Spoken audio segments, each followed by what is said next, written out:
ditunggu tentunya.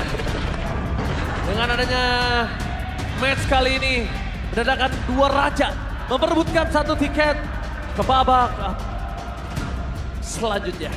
Bukan hanya final tapi Lim sampai satu tiket. MSC. MSC. Nah itu yang paling Lihat. mahal Ji.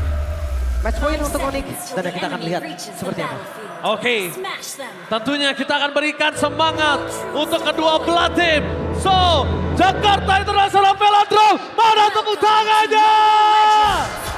Let's go to the lane of down.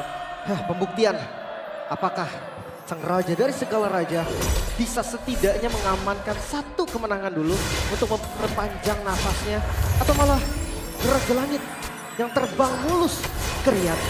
Tapi ini kita lihat kalau tim Onyx mereka harus benar-benar respect dengan adanya Idok dengan Tigreal. Iya, tapi jangan lupakan Loisan, Pak. Yes. Itu yang hampir selalu direspek oleh semua tim, even itu international team. Selalu direspek, tapi kali ini ya gue ngeliat RRQ juga mengambil resiko yang lumayan tinggi dengan Serena yang diambil. Dia pengen menangin pressure-nya. Jujur kalau dari Tigreal nggak ada yang pasti. Tapi kalau ngomongin burst damage, ya ada dari Joy, ada dari Toy.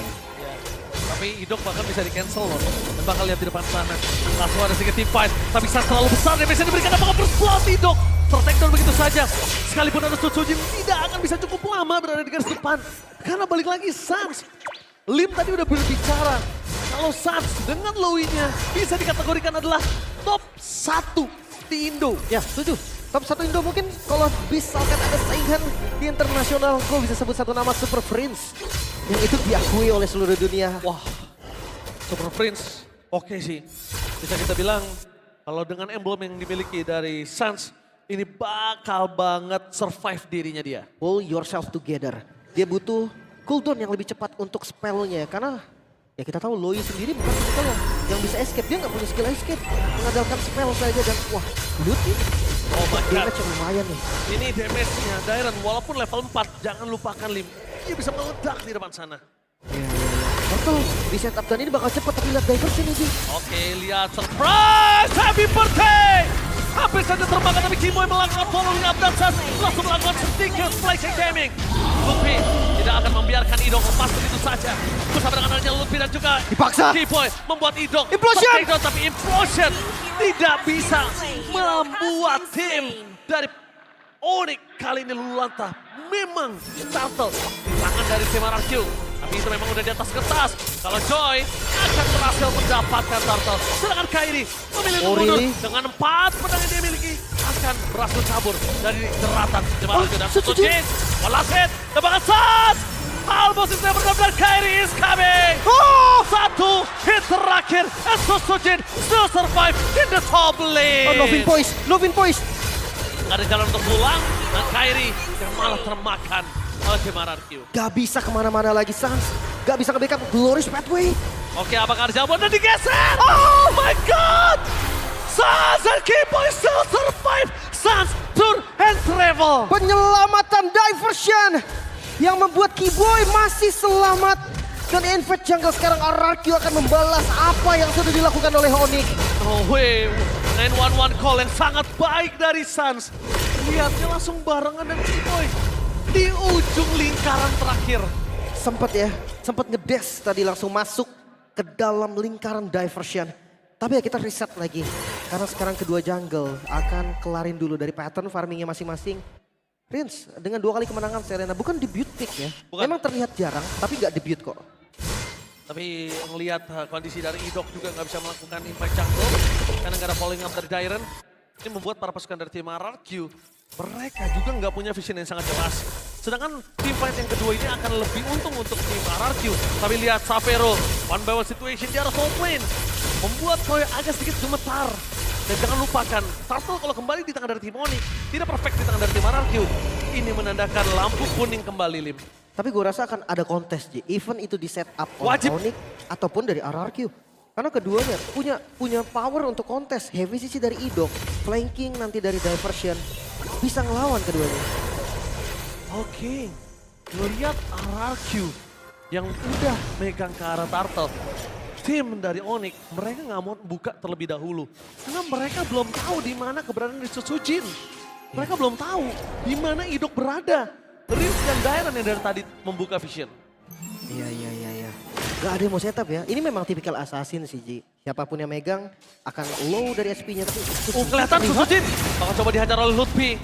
Mundur ke arah belakang ada sebuah jawaban. Tapi informasi di tangan dari Sujin tidak ada. Purple warna ungu.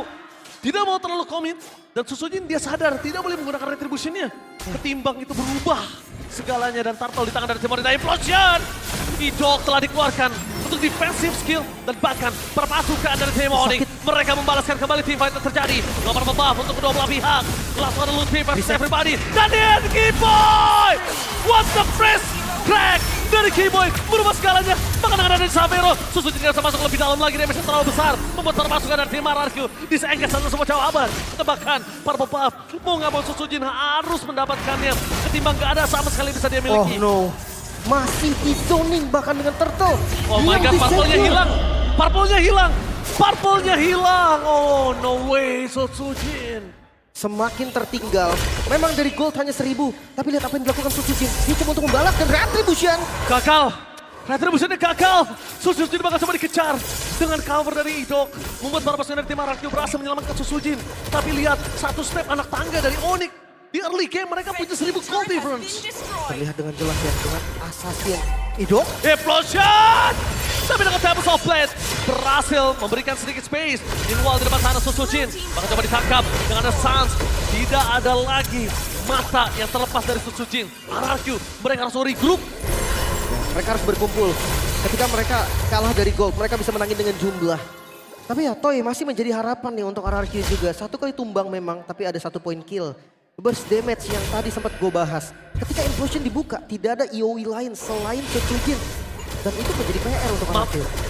Mampu gak dia mainin Sky Vision-nya? Mampu gak dapat point kill? Dari tadi kita tidak melihat dengan Sky Vision yang dimiliki dari Toy. Ada kesempatan untuk bisa mendapatkan point kill. Dan lihat Kairi, one point situation. Dia ada bottom lane Kairi dengan sangat mudah untuk menghindari damage dari serangan Sujin. Sekalipun ada Implosion di depan sana. Idok seorang diri, Sujin terlalu jauh untuk melakukan covering up. Benar. Dan gak sebers itu juga. Oh miss Keyboy. Gak berhasil, tadi dash-nya gak connect. Jadi gak ada tembok juga. Sementara ngelihat dari laning jauh yang udah mulai dipegang oleh Sujin. Ini menandakan juga nih kalau memang team fight-nya gak boleh buru-buru. Dominance untuk Dairon, anti-Regen yang memang diperlukan sekali. Karena ketika ngelawan Link tanpa anti-Regen, wah itu darahnya naik terus pasti. Tapi apakah Harita Xavero tidak terdeteksi? Karena bukan hanya di playoff lo bersinar. Waktu itu juga kalau nggak salah sempat bersinar di babak regular season. Ya sempat sendiri yang bertahan dan itu ngelawan 4 orang walaupun akhirnya kalah ya. Ya tapi menurut gua kayaknya mulai harus dipikirkan. Sedangkan Lutfi balik lagi. Lutfi akan selalu menjadi tugasnya tumbang, tugasnya ngabsorb damage, tugasnya bakal menjadi distraction. Itu selalu. Kalau mereka RRQ tidak bisa komit ke arah Lutfi, poking enough. Betul. Dan bahkan sampai jadi Lord Ji. Turtle-nya gak diambil. Ngelihat adanya Sujin di bagian bawah. Mungkin Onyx mereka bisa set up. Tapi hati-hati. Gak bisa buru-buru juga. Xavero bukan tipikal yang bisa megang. Dan juga Lutfi. Frontliner ini gak akan ada yang kuat untuk nahan dari Lord. Jadi gue rasa akan reset dan farming kembali dari keduanya. Yes. Tapi belum ada trigger sih dari Purify Xavero. Mereka harus pikir gimana caranya Xavero terkena Purify.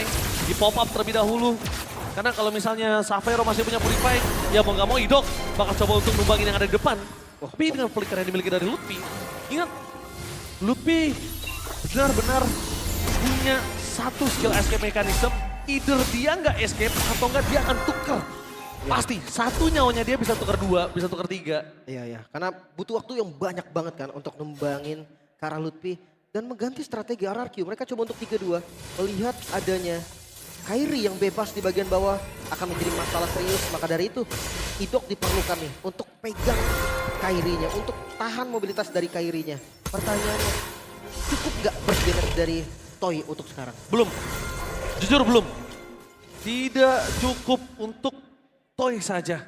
That's why mereka harus punya damage tambahan. Dan bahkan ini adalah awareness dari Kibo yang gue suka banget. Dia walaupun dengan initiate factornya, bukan support atau roamer, lihat di mana Xavero berada, dia tutup jalan untuk siapapun ada yang datang ke arah dia. Holy Crystal, Setsujin. Udah jadi dan Dairen membuka divide, targetnya berikan sang Lutfi, damage-nya terlalu bus, bahkan sampai dibakar. Lutfi hilang begitu saja, tanpa adanya flicker. Dan bahkan nampaknya berpasukan dari tim RRQ. Mereka terpancing divide, T-Boy tidak berhasil memberikan damage, tapi lihat Sapero berhasil di depan sana. Distraction yang terjadi, pertukaran 1 untuk 2. Memang tidak adil untuk tim Onyx, tapi pertanyaannya apakah RRQ mampu menyelesaikan lore tersebut? Tapi Purify udah di pop up sama Sapero tadi ketika kena Abyssal Arrow. Dan sekarang Lord di take over RRQ. Mereka cukup pede untuk setup karena Lord. Oke, ready. Kairi mencoba untuk memberikan buying time. Lihat berapa banyak waktu yang diberikan dari Kairi. Lord reset dan bahkan Sapero kembali lagi mengusir Midong. Explosion from Midong.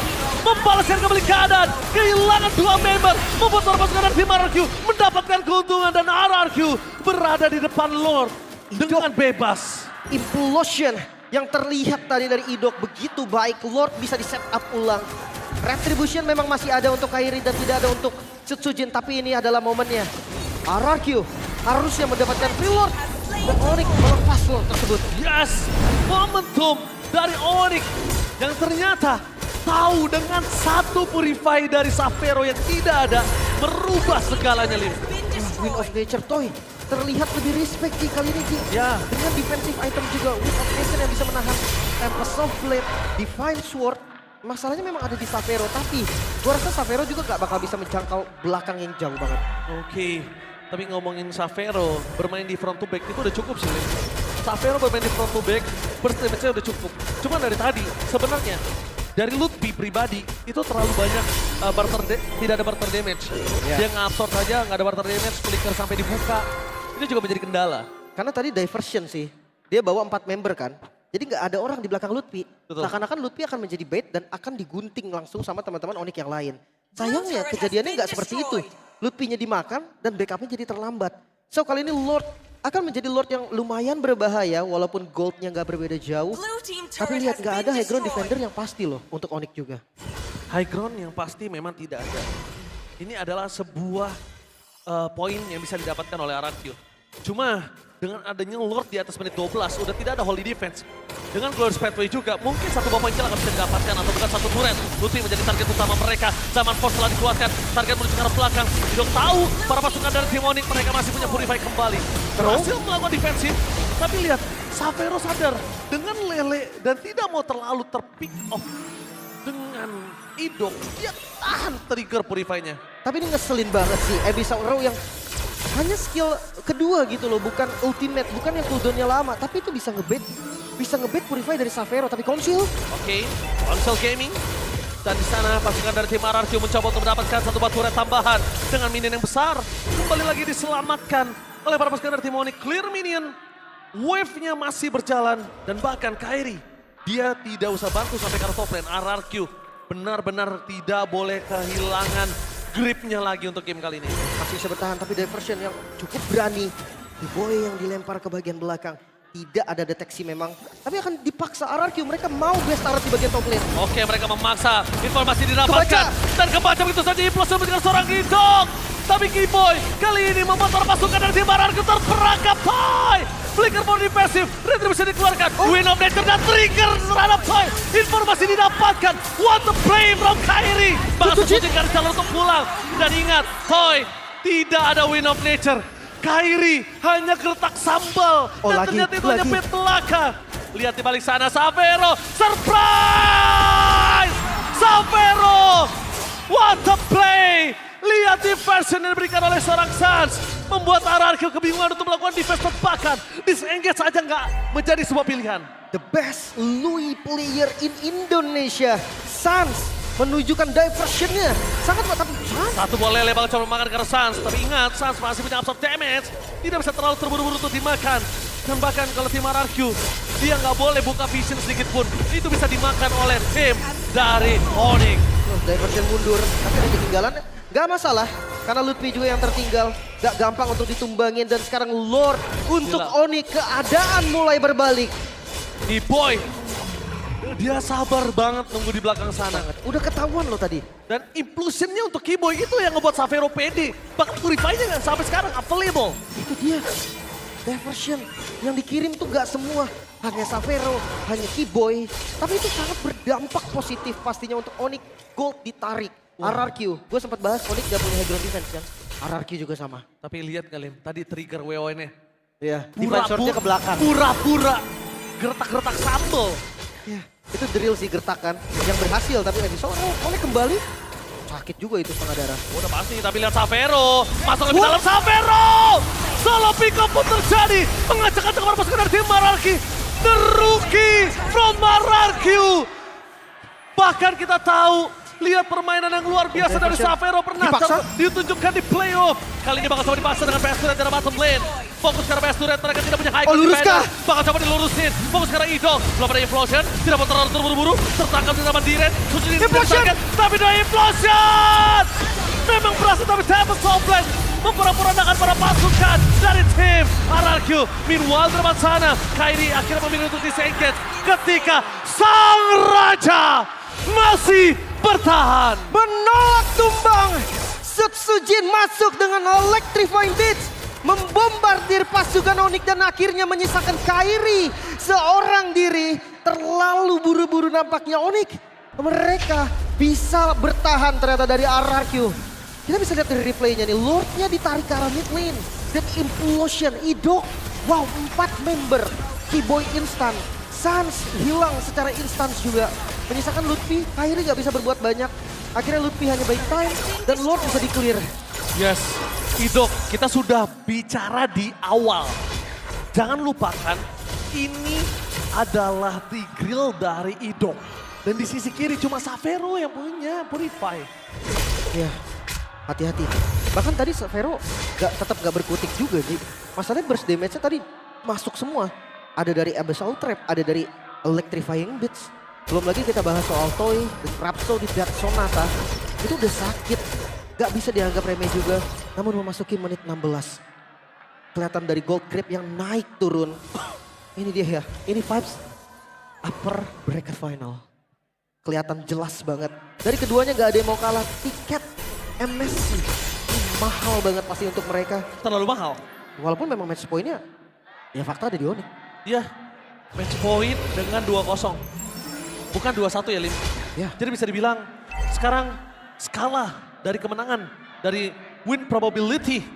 Ini memang masih ada di tangan dari tim Onyx. Dengan lane yang mereka miliki. Tapi jangan lupakan RRQ, mereka unggul gold. Walaupun tidak terlalu berasa ya di menit 17. Tapi lihat Tyrant di depan sana mentargetkan juga seorang Sans. Dia di depan sana Idok tidak bakal mendapatkan satu poin kill dari Idok. Karena terlalu keras. Sans terkena lele tapi Riz dengan Winter Crown. Trigger dan bakal Lutfi di sana masih bisa bertahan Xavero. Free hit. Malah membuat para pasukan dari tim RRQ kali ini para dan Sutsujin. Dengan satu buah Winter Crown belum bisa menyelamatkan dirinya karena shutdown terjadi. Dan bahkan the one last man standing di arah top lane. Nah timpan yang cukup besar mereka menyisakan Keyboy. Ternyata Sans masih bertahan hidup. Oh no. Membuat para pasukan dari tim RRQ bakal mencoba untuk melakukan lurus. Tapi minion terakhir bukan diselamatkan dan Sans tergoceng begitu saja. Masih bisa bertahan. Fokus ke arah base-nya. Dan Sang Raja menolak untuk tumbang. RRQ masih bertahan. Tidak semudah itu untuk menumbangkan Sang Raja. 1 poin yang membuka 1 harapan. Onyx 1 langkah lagi memang tapi RRQ berhasil menarik kaki kembali dari Onyx. Dan ya reset lagi. Masih di match point. Namun RRQ cahaya untuk mereka mulai terbuka. Nafas tambahan dari